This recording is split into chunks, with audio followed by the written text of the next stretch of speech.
जब नौकरी मिलेगी तो क्या होगा। हेलो नमस्कार दोस्तों, आज मैं आपका भाई राहुल लोधी आपके अपने YouTube channel Rajput steno coaching classes पर आपका स्वागत करता हूं।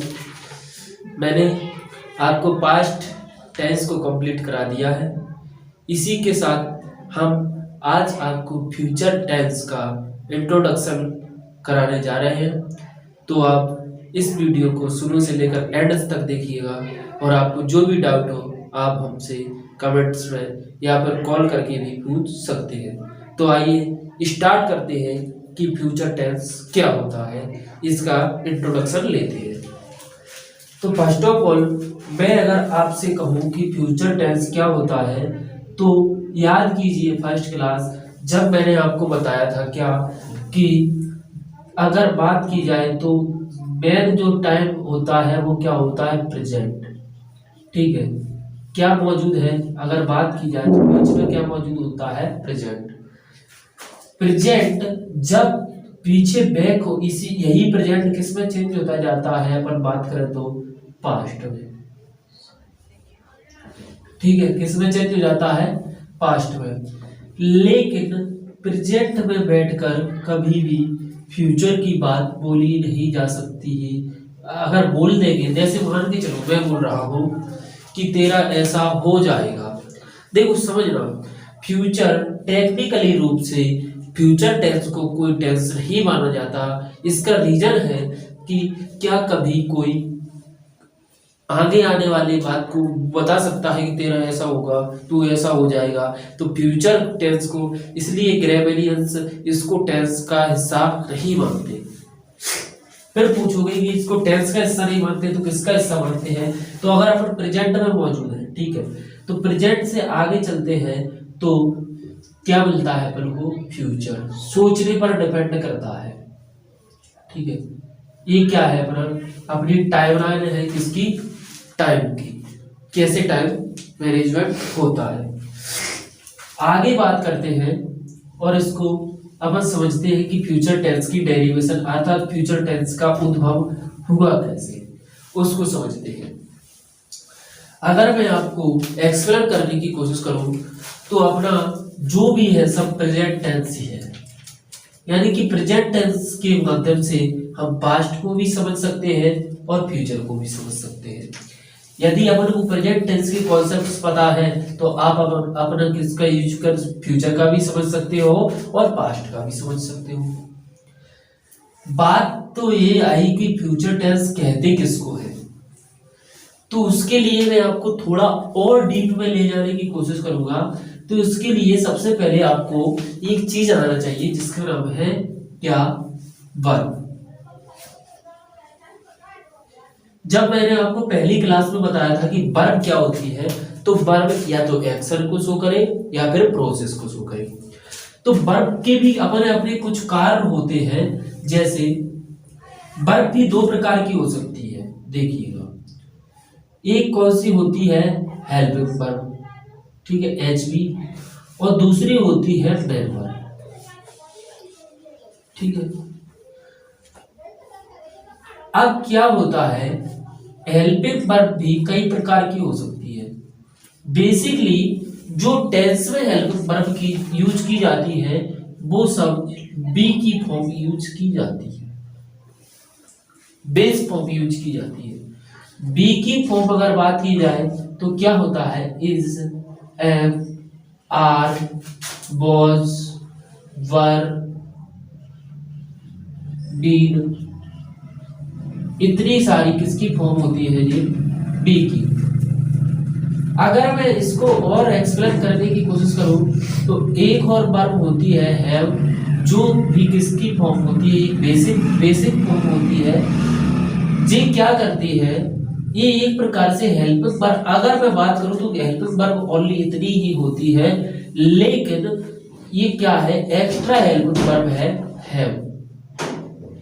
हैव का सिंगुलर फॉर्म होती है हैज, और इसी को अपन जब पास्ट में उठाकर पटक देते हैं तो क्या हो जाती है, हैड। ठीक है, तो यहां अपन ने इतनी सारी वर्ब्स देख ली पास्ट में इनका यूज देख लिया, प्रेजेंट में देख लिया, क्या अपन को इतनी वर्बों से काम चला। और एक और वर्ब होती है डू। डू वर्ब भी अपना अच्छा खासा रोल निभा देती है किसमें, टेंस को बनाने में।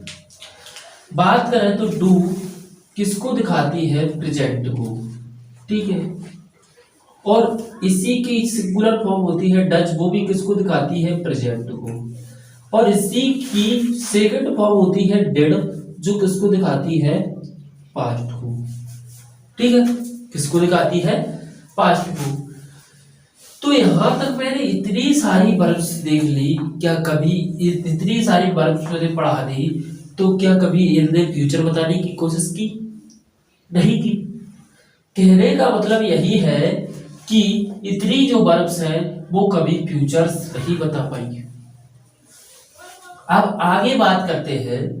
अगर मैं इनकी बात करूं तो एक कुछ ये बात ऐसी है कि इनका प्रयोग अपन मेन वर्ब के रूप में भी कर सकते हैं और हेल्पिंग वर्ब के रूप में भी। जैसे मैंने एक एग्जांपल लिखा, देखिए, जैसे मैंने लिखा आई हैव टू बुक्स।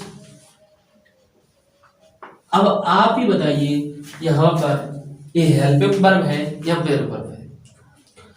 तो ये यहां पर क्या है, हेल्पिंग वर्ब नहीं है, ये क्या है, मेन वर्ब। क्यों, क्योंकि इसके बाद कोई अदर वर्ब यूज नहीं हुई है कि इसकी औकात बन जाएगी जी किसका काम करने लगे, हेल्पिंग वर्ब का। तो यहां पर ये क्या है, मेन वर्ब। दूसरा एग्जांपल, जैसे मैं लिखूं I have what two books, ठीक है। तो बात तो इसमें क्या हुआ, हैव क्या है, अभी मैंने डिसाइड नहीं कर पाया कि हैव वर्ब है या मेन वर्ब। लेकिन आगे चला तो क्या है, थर्ड फॉर्म। और थर्ड फॉर्म मौजूद है, तो विदाउट थर्ड फॉर्म, बिना किसी हेल्पिंग वर्ब की थर्ड फॉर्म आती नहीं है, तो इसलिए किसका यूज किया हमने, हैव का। तो अब बात आती है, क्या हेल्पिंग वर्ब बस इतनी ही होती है, जी नहीं। हेल्पिंग वर्ब के भी कुछ अपने अपने अलग से कॉन्सेप्ट्स होते हैं, जो क्या करते हैं, स्पीकर, यानी अभी मैं बोल रहा हूं तो कौन हूं, स्पीकर। सुनने वाला तो कोई होगा, यू में क्या आता है, सुनने वाला। तू बोलते हैं इसको, तो वो सब किसमें आते हैं, सुनने वाले में। तो क्या होता है, हेल्पिंग वर्ब में अपन मॉडल का यूज करते हैं, जिसको भी हम हेल्पिंग वर्ब की श्रेणी में रखते हैं, लेकिन इसको हम किस में रखते हैं, इसको हम रखते हैं इंट्रांजिटिव वर्ब। इंट्रांजिटिव वर्ब का मतलब होता है कि इन पर सब्जेक्ट का कोई इफेक्ट नहीं पड़ता, चाहे सब्जेक्ट प्लूरल बना रहे और चाहे सिंगुलर बना रहे। अब यहां तक बात चली, इसने मना कर दिया कि हम फ्यूचर का काम नहीं करेंगे, क्योंकि हमने पहले ही सीट किसकी ले रखी है, प्रेजेंट की।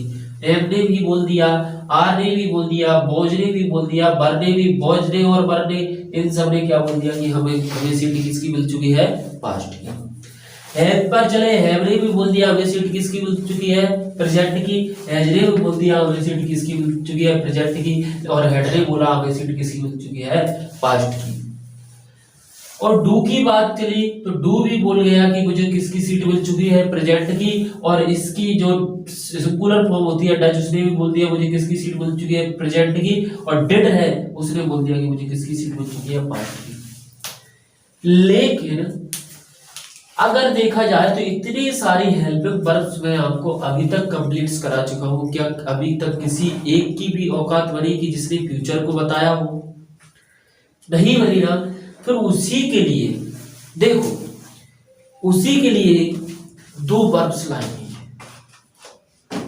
और वो कहां से लाई गई, वो लाई गई मॉडल से। और अगर मैं मॉडल से हेल्पिंग वर्ब्स की बात करूं तो जो कुछ और नहीं बल्कि एक प्रकार से क्या होती है, स्पीकर की भावनाएं होती है, इंटेंशन मतलब इरादा को शो करने का कार्य करती है। जैसे मैंने बोला वह वहां जाएगा, गया तो नहीं। मैंने बोला उससे वहां जाना चाहिए, गया तो नहीं।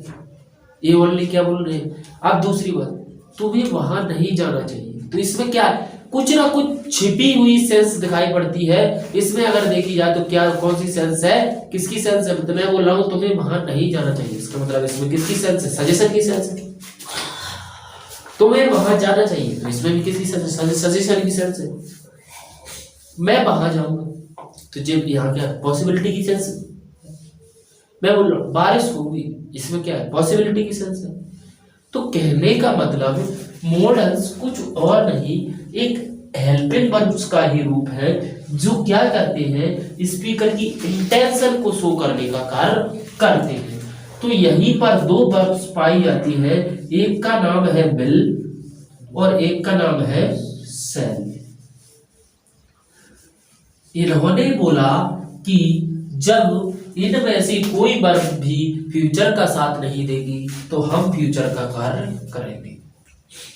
तो इसमें से विल को चुना गया और शैल को। दो आवारा वर्ब से इनका यूज अपन कहीं भी उठा करके कर लेते हैं। तो आई होप, मुझे लगता है कि आपको यहां तक समझ में आया हो। तो मैंने इन दोनों को यूज किया किसके लिए, फ्यूचर के लिए। अब बात वहां पर समझ में नहीं आई कि विल का यूज किसके लिए करते हैं और शैल का यूज किसके लिए करते हैं। जनरली अगर पोलाइट वे की बात करूं तो विल का और शैल का यूज इस प्रकार से किया जाता है। शैल का यूज करते हैं स्पीकर के लिए, स्पीकर में कौन आता है, आई एंड दी। जबकि विल का यूज करते हैं लिसनर के लिए एंड अदर्स, जिसके बारे में बात चल रही हो। तो यहां पर क्या बोलेंगे, listeners and non active person. ठीक है, तो किसके लिए यूज करते हैं अपन, लिसनर के लिए एंड नॉन एक्टिव के लिए। लेकिन यह जब ही यूज करते हैं जब पोलाइट वे में बात की जाएगी। पोलाइट वे का मतलब होता है एक नॉर्मल वे में। पोलाइट वे और स्ट्रिक्ट वे में कुछ अंतर है। पोलाइट वे का मतलब मैं बोल रहा हूं, क्या मैं वहां जाऊंगा, सिंपल सी, क्या मैं वहां जाएगा, सिंपल सी बात। दूसरी बात, मैंने बोला मैं स्कूल जाऊंगा, इसमें क्या है, सिंपल सी बात। भाई वहां जाएगा, ये सिंपल सी बात। भाई मुझे पैसे देगा, सिंपल सी बात। लेकिन मैं बोल दूं कि अगर तूने ऐसा नहीं किया तो मैं तुझे पीट दूंगा, तो यहां पर क्या है, डिपेंड है कि आई, भाई साहब आई एक प्रकार से स्ट्रिक्ट बन चुका है कि अगर तूने ऐसा नहीं किया तो मैं क्या बोलूंगा, तुझे पीट दूंगा। तो यहाँ पर पोलाइट वे से थोड़ी निवेदन करके थोड़ी बोलेगा कि अगर तूने ऐसा नहीं किया तो महाराज मैं तुम्हें पीट दूंगा, ऐसे बोलेगा क्या, नहीं बोलेगा। इसलिए वहां पर क्या आएगा, स्ट्रिक्ट वे। इसलिए आई और बी के साथ भी हम विल का यूज कर सकते हैं, रटना नहीं, समझना है। ठीक है, तो इन दोनों वर्ब्स के माध्यम से हम पूरे के पूरे फ्यूचर टेंस को फिनिश कर सकते हैं। अब हेल्प किसकी लेंगे, तो हेल्प लेंगे हम प्रेजेंट टेंस की। प्रेजेंट टेंस की हेल्प से फ्यूचर को वन बाय वन डेरिवेशन करके हम इसको ए टू जेड पूरे के पूरे सेंटेंस खत्म कर देंगे। तो आज हम सबसे पहले फ्यूचर इंडेफिनिट को स्टार्ट करते हैं समझते हैं।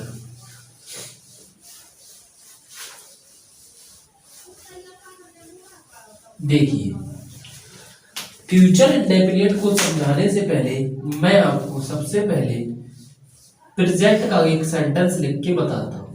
देखो समझना, मैंने दिया दे गो देयर।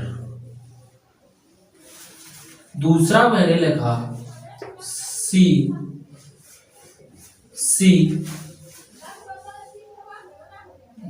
Go there. दोनों सिंपल सेंटेंस लिए, गोज देयर करना पड़ेगा। ठीक है, बात करते हैं दोनों में क्या कंडीशन बनेगी। देखो समझो, अगर मैं इसको फ्यूचर बनाने चला तो क्या आएगा, दे और गो और देयर। इतना तो सिंपल है, लेकिन दे के साथ मैं पोलाइट वे में किसका यूज करूंगा, विल का।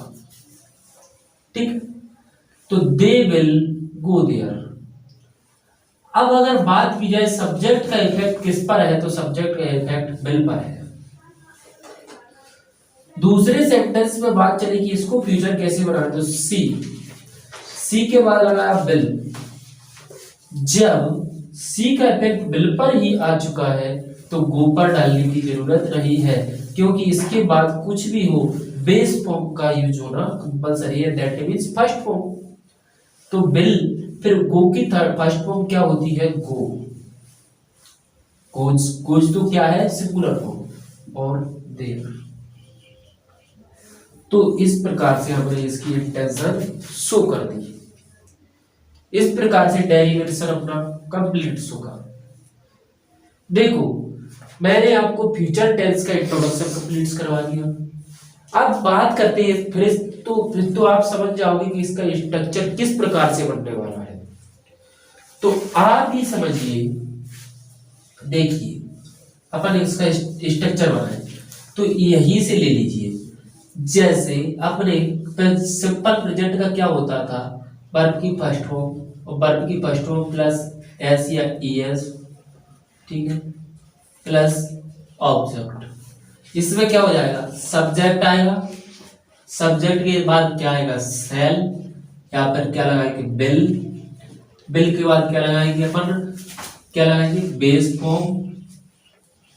Form plus object. इस प्रकार से अपना क्या हो जाएगा, कंप्लीट। और इसकी अगर नेगेटिव की बात करें तो अपन शुरू से पढ़ते आए हैं कि जब भी नेगेटिव बनाएंगे तो जिस हेल्पिंग वर्ब की जो भी हेल्पिंग वर्ब होगी उसके बाद नेगेटिव बना देंगे। जैसे मैं आपको इसका बना के बताऊं तो क्या बनेगा, subject plus shall plus will, उसके बाद नॉट के बाद बेस फॉर्म नहीं छूटने वाली कभी भी, फिर उसके बाद क्या आएगी, ऑब्जेक्ट। तो इस प्रकार से इसका नेगेटिव बन जाएगा। बात चलिए इंटरोगेटिव की, तो सेल और बिल को आगे रख देंगे, इंटरोगेटिव भी बन जाएगा। लेकिन इफेक्ट उसका जो सेल और बिल है उसका हमेशा डलता रहेगा। ठीक है, तो इस प्रकार से अपन ने फ्यूचर का जो इंट्रोडक्शन है वो आज मैंने आपको करा दिया। अब इसमें अगर आगे बात की जाए तो मैंने आपको बता दिया कि इसका यूज कहाँ कहाँ होता है। जैसे एक प्रकार से एक इंटेंशन है, आप भी समझ चुके होंगे कि फ्यूचर टेंस को वाकई में टेंस क्यों नहीं माना जाता, पास्ट और प्रेजेंट को ही प्राथमिकता क्यों दी जाती है। अगर मैं बात करूं तो भाई साहब प्रेजेंट के बिना तो पास्ट भी संभव नहीं है, ना फ्यूचर संभव है, क्योंकि प्रेजेंट दोनों की हेल्प करता है। आपने देखा होगा मैंने जितने भी सेंटेंस बनवाए आपको प्रेजेंट से रिलेट करके बनवाए, आप यहां से भी समझ चुके होंगे कि फ्यूचर को भी मैंने किससे रिलेट किया, प्रेजेंट से। यानी कहने का मतलब कुछ ना कुछ तो है प्रेजेंट में जो क्या करता है, दोनों की हेल्प करने की कोशिश करता है, पास्ट की और फ्यूचर की। तो प्रेजेंट ही एक प्रकार से इस टेंस की जड़ है। अगर किसी ने व्यक्ति ने प्रेजेंट को समझ लिया तो वो पास्ट को भी समझ जाएगा और फ्यूचर को भी। तो दोनों में कुछ डिफरेंसेस नहीं है, बस फ्यूचर क्या होता है, एक एजम्पशन है, मानी इमेजिनेशन है, होगा ऐसा बट हुआ तो नहीं। तो इस प्रकार से अपन फ्यूचर टेंस को इंट्रोडक्शन में मैंने आज आपको इतना कंप्लीट करा दिया और आई होप आपको समझ में आ रहा होगा। मैं अगर आपको और आगे ले जाने की बात करूं तो इसमें बेसिकली इसके कुछ कॉन्सेप्ट्स होते हैं।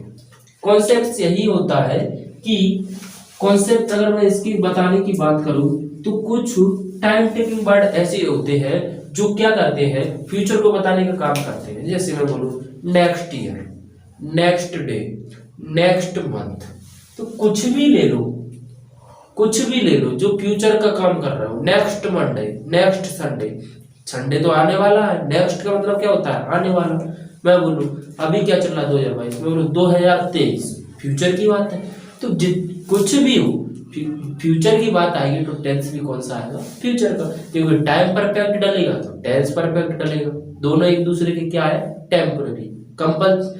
कंपल्सरी है कि अगर टाइम परफेक्ट डालेंगे तो किस पर डालना पड़ेगा अपन को, फ्यूचर पर। बात करेंगे अगली क्लास में, तब तक के लिए आप हमारे इस वीडियोस को देखें और रिवाइज करें। तो मिलते हैं अगली क्लास में, तब तक के लिए धन्यवाद।